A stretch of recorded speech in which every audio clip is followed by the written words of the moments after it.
All right. Hey, guys, welcome back to JK Rants and Reviews. I'm John. This is Caleb.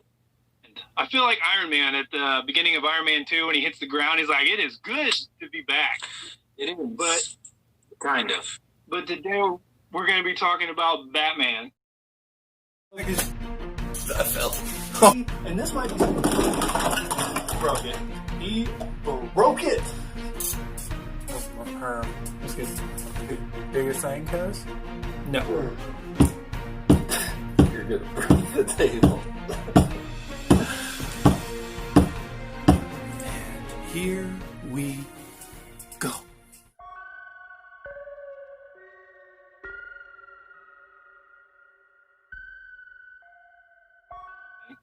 And basically the first thing that comes up to my mind is Robert Pattinson who? Like, with all the news coming from Michael Keaton to reprise his role as Batman in the Flashpoint movie, and possibly Jeffrey Dean Morgan coming in to play Thomas Wayne's Batman, who even cares about Batman coming out in 2021? I mean, I'll still maybe, I'll probably go see it, but I'm not expecting great things, to be honest. I would rather go see this Flashpoint version where we get Michael Keaton, because, come on. And then I'm still all give me Batman Beyond. Can you imagine if Michael Keaton, like, where he takes place, where he's, like, exiting the role of Batman, where he has the Batman Beyond suit on, and he's, he helps out for just a minute and realizes he's done at the end of it, and he kind of passes the torch to Terry McGinnis? That'd be good. Amazing. Most of my excitement was killed by Robert Pattinson when he said during quarantine that he was not going to work out because it's continuing the, what does he say, stereotype or whatever. I'm like, dude, you are playing a superhero that's supposed to be in peak physical form. Like, you're not going to work out, dude. This isn't like just playing Joe Schmo the bartender. Like, nothing against bartenders, but you have to be in peak physical condition. Like, he's supposed to be like an Olympian, god. Like, you can't just not work out. This is not a good place to make a platform. This is not a good actor now, in my opinion, to create a franchise on if he's going to be like this, barely in the gate, halfway through shooting the first movie. Yeah, I don't really have a lot of interest in doing like a year one style storyline again. I mean, the animated film that came out right around the time, I believe it was Batman Begins, it might have been The Dark Knight. When that came out, that was really good. And honestly, the way that they were going with Affleck with the already aged Batman, and you could see potentially a future for a different Batman than Bruce Wayne finally, and then that's all taken away. I honestly am kind of tired of Bruce Wayne's origin story, which we're gonna get again. Right. That's why, if we could get the Batman Beyond story point, and then if we could get some like Nightwing and Batgirl in there, which Batgirl I think is supposed to be in this. And then Jeffrey Dean Morgan, he is such a phenomenal character. Plays in my opinion, plays one of the best villains of all time as Negan on The Walking Dead. He's my second favorite villain of all time. I love him. Yeah. But having him as a dark Batman that uses guns and explosives and that's just fueled with true rage and blind, like I can't even imagine what he would bring to the role. Like, it just would be a Watchmen movie, right? Yeah, he's great in that movie. He's great in everything. Yeah. Going back to Michael Keaton, I mean, an actor of that caliber coming back to be a mentor to Flash, to possible Justice League, to bring in, to interact with Gal Gadot's Wonder Woman, Jason Momoa's Aquaman, like bringing in Shazam.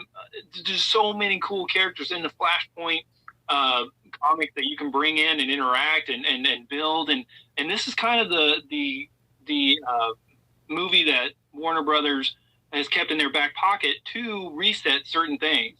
Sounds like Henry Cavill's on board to play some more Supermans. He's always been about the role. I think if you readjust this and you reinsert Robert Pattinson's Batman into the new DC universe, or you delete Batman, or you reinsert a new character, or you even go forward with Jeffrey Dean Morgan as permanently Batman, like, how awesome would that be to see more of that character, to see him, like, come to be able to interact with his son, maybe Michael Keaton or Robert Pattinson, and put that to rest and become a better superhero, to move on and get some closure with that character after seeing all the torment that he went through. Like, it'd be fantastic. And not only that, but to also put in the female Joker, Martha Wayne's Joker. The possibility is amazing, especially after they just got away with the Joker making $1 billion as a rated R movie. Oh my God, I'm so pumped out of my mind. Like I said, Robert Pattinson, who? See, my only thing, so as excited as I am to see Michael Keaton return, I am honestly worried this is going to be their version of the CW, what they've done with the Flash there. I'm not going to spoil it, but we just literally delete people out of it and just kind of move on like it's okay. And I feel like, although this technically works with the Flash, it's kind of a cheap way to do it. Like, they want to continue, of course, but at the same time, you got rid of probably the most promising Batman actor of our time. Like, this is just over. It's done. Right. That man, Ben Affleck, is extremely talented in all shape, ways, and forms. I'm glad he stepped out of the role for his own health benefits. I would hate to lose him, or him to succumb to his alcoholism. So I'm glad he did what he had to do. But yeah, that guy, when he was in the role, when you had him locked in as Batman, you should have listened to him, not giving him everything. Obviously, the studios have to do certain things for whatever reasons. We don't. The guy, but they should have done better. They should have done better hanging on to him. He literally, he looks like Bruce Wayne. He looks like the older Batman. We could have actually gotten like a Dark Knight Returns full-on storyline, the full thing, not just the Batman Superman part, but the full thing. Speaking of losses, I just want to take a second and say rest in peace to Joel Schumacher. I know that we gave him kind of a hard time when it came to Batman Forever and Batman and Robin, but it's still our childhood. There's still things that we like about it, even though we don't like the direction the movies went. And he was a fantastic director. And I don't care. I still love Batman Forever. I rank it low, but I still love it. Right. Yeah. There's fun nostalgia there. It's, we were at that age where we had the toys, where everything was cool, and it was, it was cool. You can bash Batman Returns for being overly dark, sexual, misogynistic. Like, there's a whole bunch of things in there, like the sexual puns, and it's really weird, especially when you were trying to sell it for kids' toys and stuff like that. Like, I saw it in 1992. It's one of my earliest of the movie theater, and most of that went over my head. But at the same time, I probably shouldn't have been seeing some of that stuff at 5 years old. Yeah, I think, I don't know. I think I didn't understand it, so it didn't really bug me. But at the same time, right, like, they kind of knew the direction that they were going after 1989 Batman. And then, yes, Batman Returns was like, holy crap. But they didn't even entertain the idea of Tim Burton's third Batman, which is actually just really sad to think about. Like, he could have started the DC universe. He was working on starting it before we got the current flop that is the Justice League. Yeah, I am excited to see the Snyder Cut. I'm glad that has come to fruition. But when you have a guy who only shot like half the movie and then had to leave for family reasons, like, it's awesome to see his realized story and his dream. I'm excited to see it. It's going to be long, like 4 hours, but I'm truly excited to see it. I will still say that watching the Justice League is the most fun I've ever had in a DC movie. I'm not saying it's the best DC movie. I'm not saying that at all, but Aquaman, Jason Momoa killed his role. Gal Gadot was fantastic. I think that the representation done by Henry Cavill's Superman was phenomenal. I think he was that happy-go-lucky Boy Scout, the I'm here to save the innocent people and stop the bad guy, like, less brooding, more Boy Scout. And I think he hit the mark with Superman. I think Batman was shifted a little incorrectly, but overall, like, the core of the story and the characters is good. It's just like the cut and the mismatch and the different tones. Like, I still think the core of the movie is good. I just think it suffers from different directors, studios, people's quick to bash on DC because it's not Marvel. Like, it just has so many things stacked against it. But I think the Flashpoint movie is something that everybody can get behind.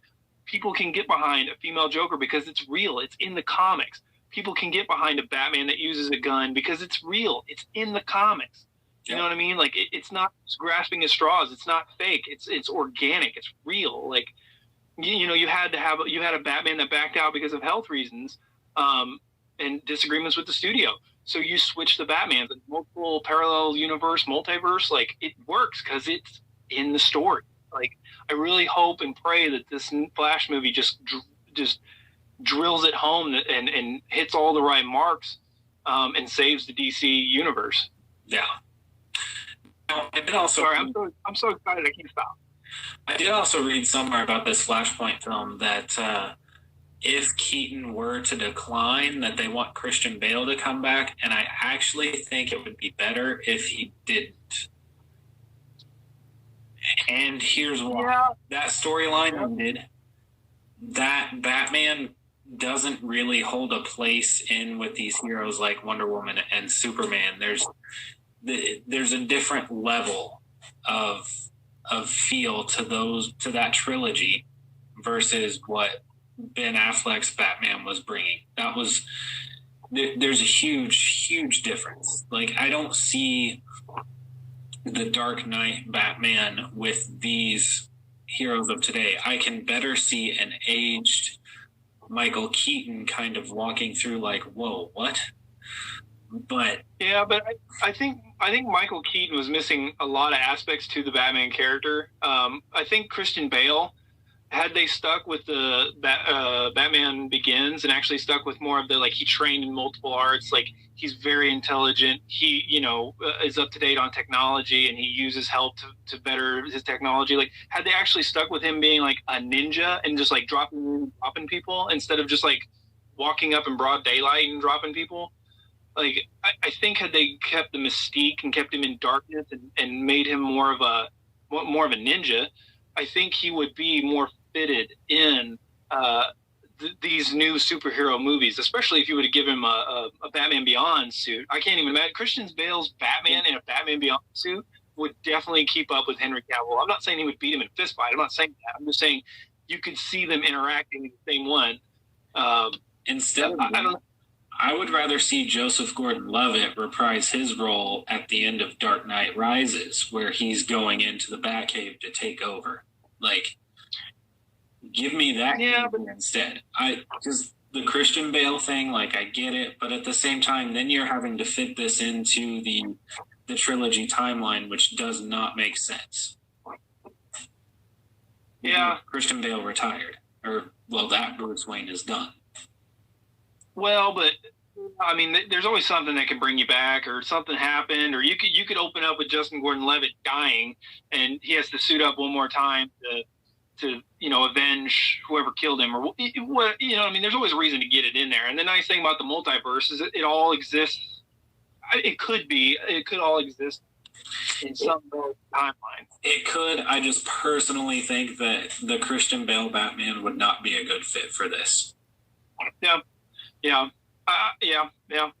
Definitely. And I could say, I mean, we could say the same thing about Michael Keaton too. I mean, his Batman just isn't the kind of Batman that feels right next to the rest of them.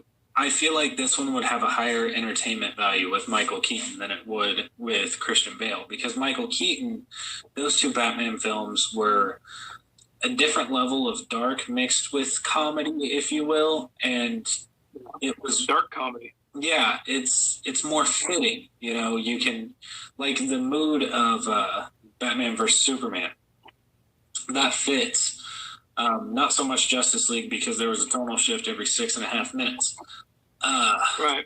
But and by using Michael Keaton, you would get a closure on two movies that he was in, instead of just a complete shift exactly. to Val in comedy. That was going to be my next point. The Dark Knight trilogy wrapped. Let it go. Let's let it stop. Unless you want to pick up with Joseph Gordon-Levitt in like 5 years after or something. I would be down. Oh yeah, I will go see that movie. That would be dope if you saw, like I said, like an aging Batman that was in the Batman Beyond suit that was just about ready to hand out the rails, but he falls through with, now everybody else is kind of aged. They're getting old too, even the kids, Barbara and Dick Grayson or whoever. But to see Justin Gordon-Levitt as Nightwing, you know what I'm saying? Like, say he didn't take the Batman mantle. Say he took his own, like he went the Nightwing route, like, in a different universe, blah, blah, blah. It would be pretty sweet to see him in there in like a different portal, lookout, whatever. I don't know. It could be interesting. Yeah. I don't know. Just my 2 cents on that little article I read about that. Like, I don't see Christian Bale as a good fit for this because that trilogy was wrapped up so nicely. And whether or not you agree it's nice, it did end. It ended. You got it wrapped. It's done. Yep.